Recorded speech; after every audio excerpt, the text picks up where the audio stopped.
Welcome to the Opportunity Zones podcast. I'm Jimmy Atkinson, and I'm thrilled to be joined today by Jill Homan, managing partner at Pinnacle Partners and also advisor for Opportunity Zones policy at America First Policy Institute. We're joining you on site from Park City, Utah, at the site of the Yellow Brick Road to QOZ 2.0, an incredible conference here, and we're coming to you live on April 10th, 2025. And we had some big news this morning. The House passed the Senate amendment to the budget resolution, so we are officially a go to begin the budget reconciliation process when Congress comes back from their recess in a couple weeks. We'll talk about that more in a moment. But first, Jill, great to see you. How are you? Great. Good to be with you, Jimmy. And there's so much happening on Opportunity Zones, and so we're thrilled to really have a conversation like what we were having back in 2018, 2019 about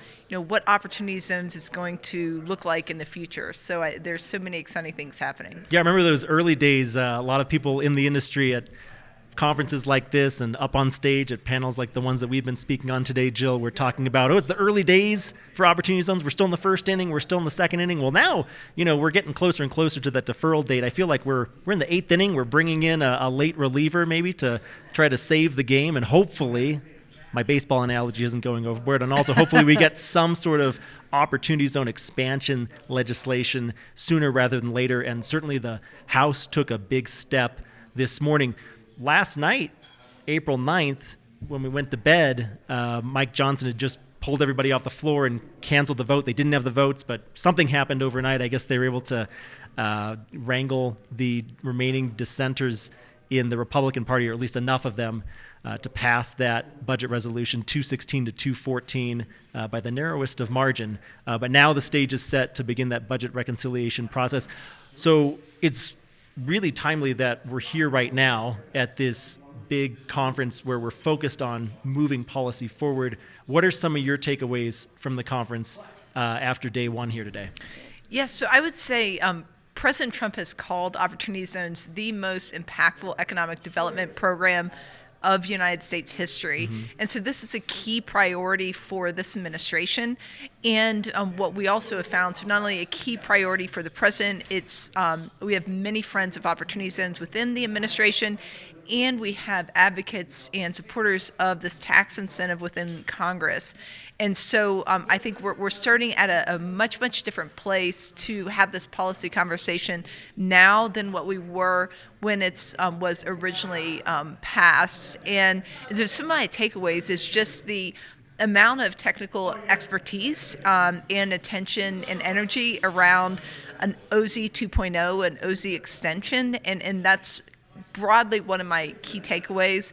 And secondly, I would say the provision that we've spoken about this a little bit is, at least an OZ extension, but potentially OZ permanence is so important for all these members who are participating in this conference, is that we've seen the benefits of Opportunity Zones, both from providing tax benefits for investors, but even more importantly about the good that it's doing in these communities. So we've seen what's happened, and let's then re-up let's have improve on what came before to do a 2.0. Yeah, absolutely. And I just want to clarify a couple different points that we're talking about. And for those who have been following my podcast for some time, this may be a review, but really there's two big high-level items that would expand Opportunity Zones going forward. One is what we would refer to as an extension of this current program by an additional 2 years. And legislation has been introduced in each of the last two sessions of Congress, not this one yet, but each of the last two prior sessions of Congress to do just that. And unfortunately, that bill went nowhere, but it would extend this current run of Opportunity Zones from the current deferral deadline at the end of 2026 by 2 years to 2028. That's one idea. The other idea is an Opportunity Zones 2.0, or also called OZ renewal or OZ reauthorization. You just referred to it as re-upping the program, essentially starting all over again with a new slate of census tracts that get designated as Opportunity Zones, maybe as early as January 1st, 2027 would be when that could possibly come into effect. And the program would probably be enhanced in some way It wouldn't be an exact carbon copy of the current one, but there'd be some enhancements to it to drive some additional policy goals forward. So those are the two ideas we're really talking about. I just surveyed my audience at opportunityzones.com, and I asked them, and maybe many of you watching now or listening now responded to the survey. I asked them, if you could get just one of these to happen, which one would you prefer? A renewal of opportunity zones? Let's start it all over again. Let's let it go for another 7 to 10 years or so, maybe even make it permanent. Or in lieu of that, just extend the current program by 2 years. And I was surprised by the results that only 58% said that they favored a renewal only. 42% really want that extension. And I think, you clued me into an idea, which was a lot of those folks responding to that survey may have gains that are currently getting deferred. They want an extra 2 years, or project developers may want some more time to develop their projects that they're working on right now. What are your thoughts on that result? I think that's exactly the case. And I think some of this position that we're in, and we touched on this a lot on the panel, is leading to investor uncertainty, or just investors saying, hey, I don't quite want to invest right now. Let me see if I get this extension for the current OZ program. Or let me see what the next go around looks like before I make an investment decision now. And so we're hearing that. And what I would actually say to folks who are saying, let me just see what happens and not making a decision, is that, we have more knowns as we sit today. And if someone's selling out of the stock market to make an investment, if someone has identified several potential investments, those are knowns, and so if you get like 80% of what you want, I would encourage folks to make an investment decision, because you know exactly what the regs are. We have practitioners who have, your accountant and also your tax attorney have worked within the current structure. You know where the stock market is when you're selling it, so you know these knowns now. So I'd encourage folks to make a decision now and make an investment. Especially if you've already triggered a capital gain, Exactly. maybe within the last 180 days or so. You can't afford to wait. You either have to participate in the program now, or just pay the taxes on the gain and skip the program entirely. Yeah. But for those who are able to plan ahead and maybe time their capital gains, one thing I'm worried about, Jill, I'm curious if this has come up with you and your group, either at Pinnacle Partners or AFPI, is if we do get Opportunity Zone legislation maybe later this year, and maybe there isn't an extension, but they really just decide for that renewal piece to reauthorize a new slate of Opportunity Zones, what's going to happen in 2026? I can almost see the Opportunity Zone marketplace in 2026 really being very quiet, and then a huge ramp up in 27. Is that a concern of yours at all? I would say, to me, that would be a nice position to It'd be a good problem to be have, in. I think. Yeah, that's for sure. But if we kind of dig into that a little bit, I would go back to encouraging investors to make a decision, because you know what you're investing in, and if you like that investment, the fact is, if we have a new re-up or a new reauthorization or a new Opportunity Zones program, we don't know where those zones could land. And then you also don't know what projects then, as an extension, you would have to invest in.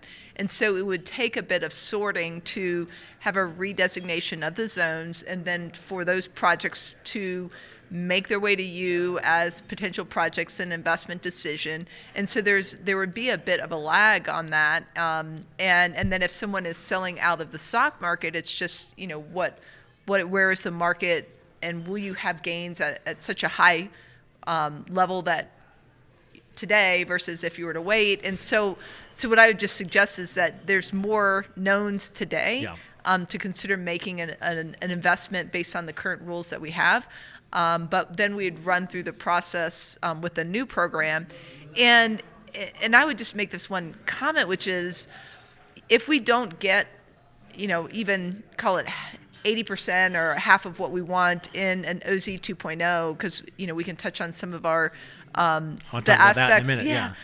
I think we do have a very strong opportunity to really work with the regulators, make our voices heard through the regulatory process, participate in these hearings, and provide commentary or comments back through the regulatory process, because I think we could end up in a really good place where it might not happen through the actual bill text, but it could happen through the regulatory process, that some of the provisions that are causing uncertainty or some of the provisions that are really creating structuring problems could be solved through another round of regulations with new legislation. Right, because the current statute is 6 pages long.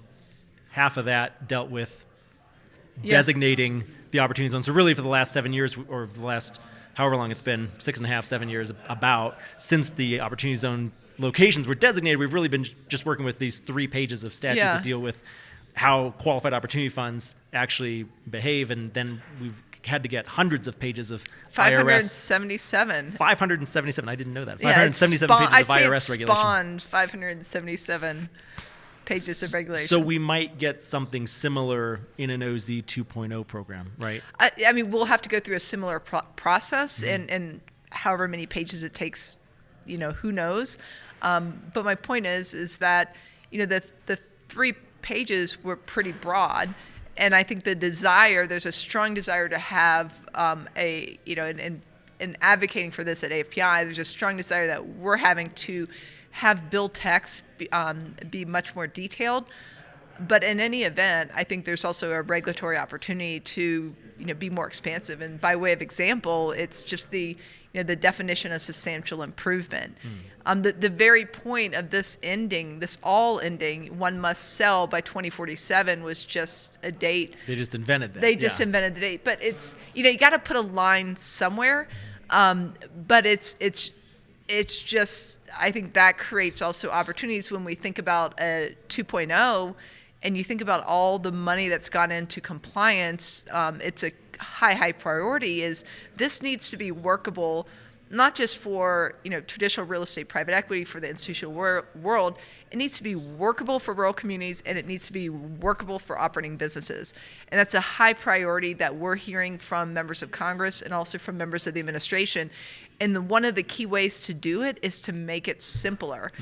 And if we can make it simpler, that we have brilliant tax attorneys here, we have brilliant accountants, but if we can make it simpler, that folks like myself can actually do my own, do your own compliance, and you don't need to hire a $800 an hour someone to help you figure it out.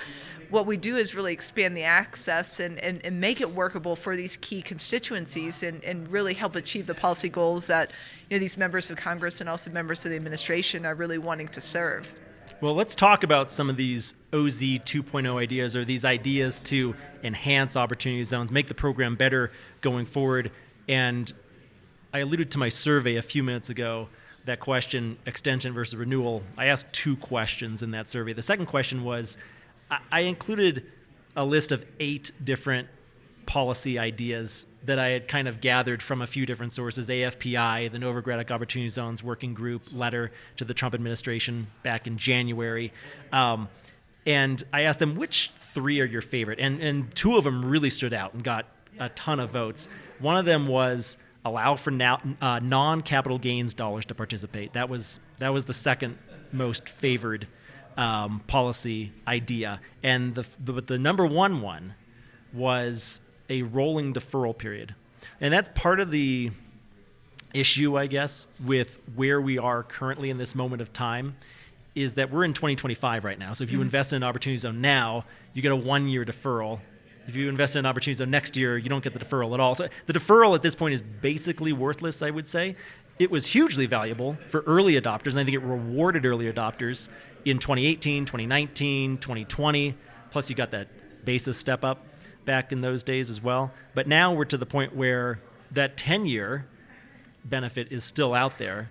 And to me, that's what first attracted me to the program was, pay no capital gains after holding for 10 years. But most of the folks in my audience, at least, most of the investors really attach a lot of importance to that deferral piece. I think getting a rolling deferral period, and I think the industry seems to be coalescing around this idea of no matter when you come into an opportunity zone investment, you would always get a 7-year deferral. So if you come in 2027, you get a deferral until 2034. If you come in 28, you get a deferral until 35. You get the idea.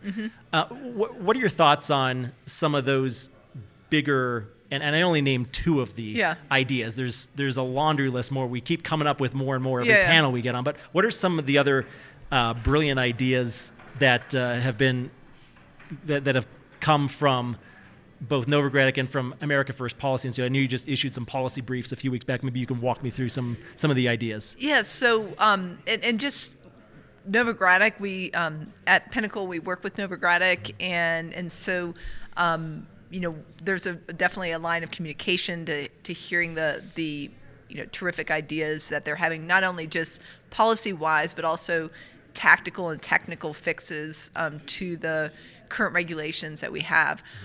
In terms of what you're really describing is a permanence, structure, and the question is just like, what does the structure look like? And what I would just say is, if I can land at permanence, to me that's the most important, and then where we go from there are icing on the cake. It's right? icing on the Yeah. cake. And so if it means that, hey, I can't get a rolling 7-year, I'm okay with that if I get permanence, and then it's just reauthorized in 10-year chunks, where I might get a 7-year deferral, you might get a 3-year deferral. Like it depending on is when currently. Yeah, Right. and they could just be reauthorized in 10-year chunks. So that's one idea. The other idea is what you say, and how you describe is whenever you invest, you're set to get a 7-year deferral, for example. The way I describe it as just a 10-year, rolling 10-year reauthorizations for permanence, it provides these deadlines for investors to get invested, that it would designate the zones. You would have these deadlines to get invested to maximize your benefit. You would be highly incentivized to harvest your gains, to get invested. That's one of the benefits. The downside is, hey, if you sold your company, you may lose out on some of these benefits. So there's trade-offs. But I think if overarching, if we can get permanence, then I would love to have a debate about, which one's better. Can we get more money into opportunity zones if we have these deadlines set up that it's either you invest or you're going to lose some of the benefits, or would we get more investment in opportunity zones with your, somebody to be thoughtful about when you harvest your gains and sell your companies? I don't know exactly the answer to the question and would love to have that debate, but to me it's overarching is the benefit of permanence. The second one, in terms of non-capital gain, so if you think of really gains or income, or really gains in terms of a pie, I'm just describing either one portion of the pie is capital gains, the other portion of the pie is non-capital gains. So that's 100% of the pie. And so right now we're talking about a sliver of the pie are capital gains that are eligible, as you and your listeners know. And as a result, somebody, Jay Darby, that is a friend of the podcast, describes that it's like you're in the fresh produce business, where have a certain period, it's only this gain, and once you use it, that's it. And so I think if we can make more capital eligible for the benefits, and really in that case, maybe it's after tax dollars, maybe it's you're just getting tax-free appreciation, but it is so it wouldn't be a deferral piece or a step-up piece necessarily, but it would be that 10-year exclusion. Yeah, that would be it, but it would Yeah. depend on how this really shakes out. Yeah. Is it function like an IRA product, where it's maybe it's an after-tax product and then you get tax-free appreciation, and then when you think about for big RIAs like registered investment advisors, this could really become a vehicle for, it's like an OZ IRA. It's like a super Roth. Yeah, right? well, Yeah. and it becomes from an asset allocation where it's like, okay, well, I got my Roth, and then I have my OZ IRA, or however you want to describe it, and it becomes really a very mainstream type of investment product. I think would be phenomenal, but it's about making this more accessible. And it would drive a ton more capital Yes. into the program. And I think it's kind of interesting because some criticisms of this idea is that, well, it would score too high, it would make the program cost too much. But I'm thinking, well, do we want more capital to come into the program, or do we not? Why limit it? Why restrict it artificially? I understand why you have to restrict it in some way around the actual place-based geographies. That makes sense to me. We want capital to drive into these particular locations. That's fine, but why not allow more capital to come in the first place? Well, and that's where I'd go. And Shay Hawkins, who's at AFPI, and myself, we had this conversation earlier today at the conference. The scoring is quite a bit of art, and maybe some science. A little bit of science. And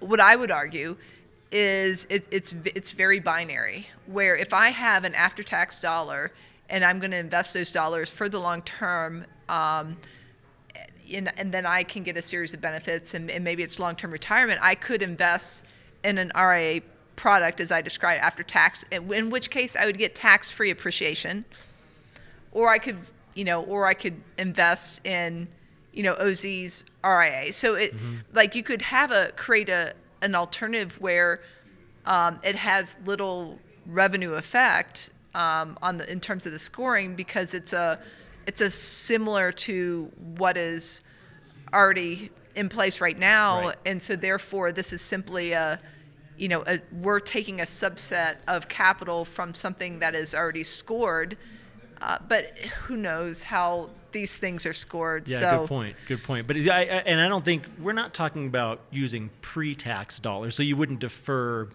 ordinary income necessarily. I don't think that's on the table, is it? It is one of the Oh, it is, okay. But I would say it's come up, but really what we're talking about is making this more accessible for not just for the employers but for the employees. So one of the advised policy folks at API has described it as like W-2 workers. Sure. So in which case clearly after tax, Yeah. and then you can make an OZ investment, and so you're getting your tax-free appreciation. But in terms of like mechanics beyond that, I think what we're really trying to hit is more of the tax-free appreciation, and trying to just expand access and get more dollars. And Absolutely. I think if that's the policy goal, when I say expanding access, what I really mean is making this program accessible and easy for folks to use beyond high net worth, ultra high net worth family offices, institutional investors. So really providing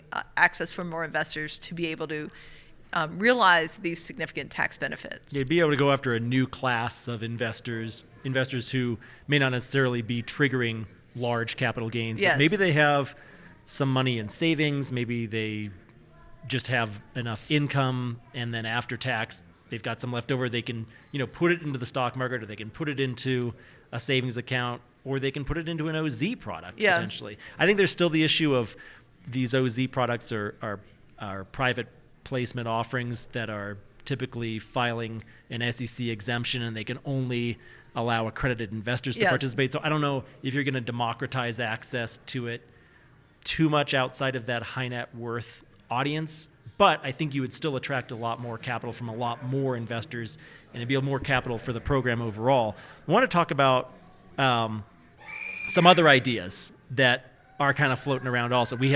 I'll just rattle a few of them off. Maybe you can pick up on one or two of them. Fund of funds concept, allowing for additional OZ incentives if the dollars go toward affordable or maybe even rent-controlled housing. Additional OZ incentives for rural development. What are some of your? What are some other ideas I'm missing? You're hitting all the hot button ones that we consider, really, really important factors. And so I would say we have a list of about, between 8 to 10 of items that are really important. And as I mentioned before, nothing more important than permanence. Exactly. Right? And as I mentioned before about enabling this to work in rural communities, and one of the ways to make this work even better in rural communities is to provide enhanced incentives for folks in rural areas. To help rural communities, it's also feeder funds is another idea, is that really it's pulling capital and making it more efficient in order to get capital invested. And so that's another idea to make it more effective and make it work better in rural communities. And for affordable housing, there's a number of different ideas. And so when we talk about affordable housing, we mean both little a and capital A, which is both regulated affordable housing as well as affordable housing that's naturally occurring affordable housing. And some of the ideas around affordable housing are around enabling an investor of affordable housing or investor in affordable housing to qualify for making an OZ investment just by virtue of making an investment into affordable housing within a definition of what affordable is. And so therefore you get benefits by what you invest in, and that's, you get a series of benefits, and that could be plussed up, or so the idea is just more about what you invest in has triggers an opportunity zone investment. And you could say, okay, well, we're going to keep the designation of zone, so you have to invest in opportunity zone. Well, then you could say, okay, if you invest in affordable housing within this definition, then your benefit could be plussed up. And so it's a way to then overcome some of the challenges financially of building naturally occurring affordable housing, because we have such a significant undersupply of broadly workforce housing, and so whatever we can do to help increase that supply is very, very significant. And opportunity zones have already helped build hundreds of thousands of housing units all over the country. I don't know if there's been a breakdown of how many of them are workforce or lowercase a affordable or uppercase a affordable. That's TBD, I think. But yeah, I think that's a great idea to try to stimulate more investment in that product type that our nation needs a lot more of.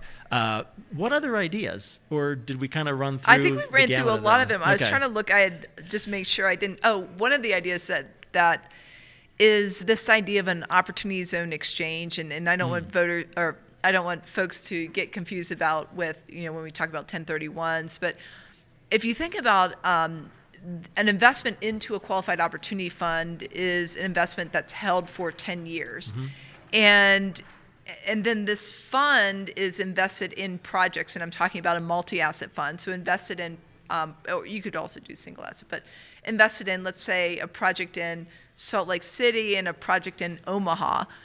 And a fund should have the ability to sell out of, say, a project in Salt Lake City once the business project's built, it's sold, maybe it's 4 years, and take that capital and invest into another project, and maybe invest in a project in Fort Worth, close to you, and not be really forced to hold the investment, the underlying real estate investment, for 10 years. And the idea is, okay, so long as you're holding your investment into the Qualified Opportunity Fund for 10 years, is enable us cycling in and out of projects in these opportunity zones. And if you think about it, that becomes more of like a revolving type of a fund, and it enables then a much more, it can amplify and lever. It stimulates a lot more development and economic activity across a wider variety of zones. And I think it's a great idea. I think it's a no-brainer to try to get that one done for sure. And I think another idea is that feeder fund concept, that fund of funds. Currently, a qualified opportunity fund is not able to invest in another qualified opportunity fund. There was a huge issue up on stage at the family office investor panel that we just heard from a couple hours ago. Oftentimes, high net worth individuals or ultra wealthy families, they'll trigger a gain, maybe a $50 million gain, and they'll be advised, well, create a QOF and just park that money in the QOF, and we'll figure out what to do with it later. And then later comes 6 months passes, a year passes, they need to start complying with the 90% investment standard, but they don't know how to deploy the capital, or sometimes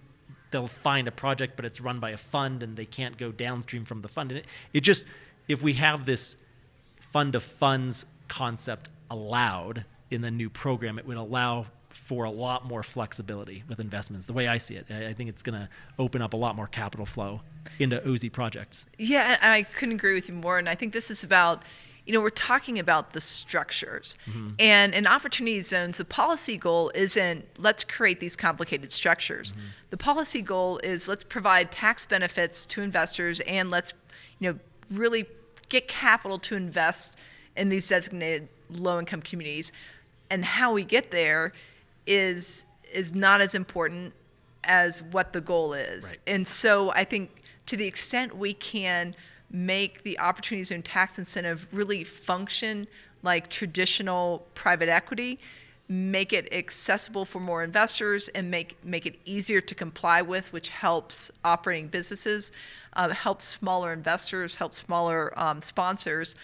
To me, is the overarching, I think, are maybe a guiding light on what we should really think about and moving forward. Well, a lot more to come. As I mentioned, we're recording this on Thursday, April 10th. We just had some big breaking news this morning. The House passed the Senate version of the budget resolution, so reconciliation has now been unlocked. When Congress comes back from their break, they're going to start working on the entirety of Trump's agenda, actually, the one big beautiful bill, but we're really focused on the tax legislation piece of it. When do you anticipate we'll start seeing some draft legislation? Do you think it's possible we'll have some draft legislation before they break again, before Memorial Day? So I think the sausage is being made as we speak, and I think there's folks like AFPI and other organizations that are standing ready and actually having conversations and trying to be helpful in terms of text and ideas to really help. I mean, it's just such an overwhelming task to, it is one beautiful bill with one big beautiful bill in all caps too, right? and there's a lot to it, and I think that's why we at AFPI have really issued lots of policy papers, and we're really seeking to be helpful in terms of actual texts and just in any ways to really ensure that opportunity zones is a key part of this tax bill or one beautiful bill in the tax section.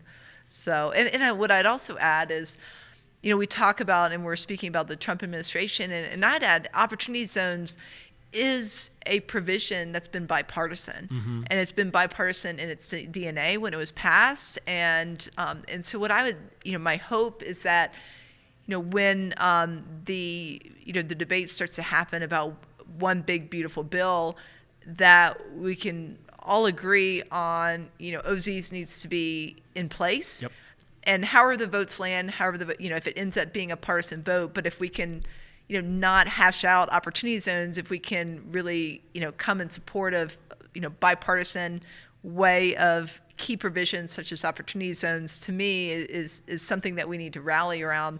And I'd encourage your listeners, if I may, to contact your member of Congress, particularly if you have projects that you did in opportunity zones already, is tell your member of Congress about that project, because that it's these stories that really help them understand the impact the opportunity zones is having across the country and in our territories. And then secondly, I would encourage your listeners as well to share with me your success stories, particularly around operating businesses in rural communities.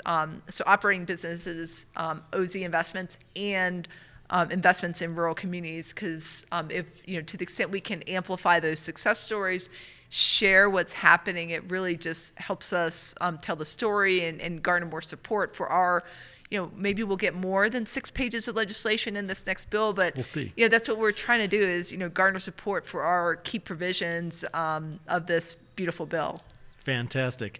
And I will have in our show notes for today's episode at opportunityzones.com/podcast, I'll link to your email address. I'll also link to AFPI's policy briefs if anybody wants to dive into a lot of the great ideas that the America First Policy Institute has come out with over the past few weeks. Hey, if you enjoyed today's episode, give us a thumbs up, and please be sure to subscribe to us on YouTube or your favorite podcast listening app to always get the latest episodes from opportunityzones.com. Jill, it's been a pleasure. Thanks for joining me today. Great. Thanks for having me, Jimmy, and thanks for what you do.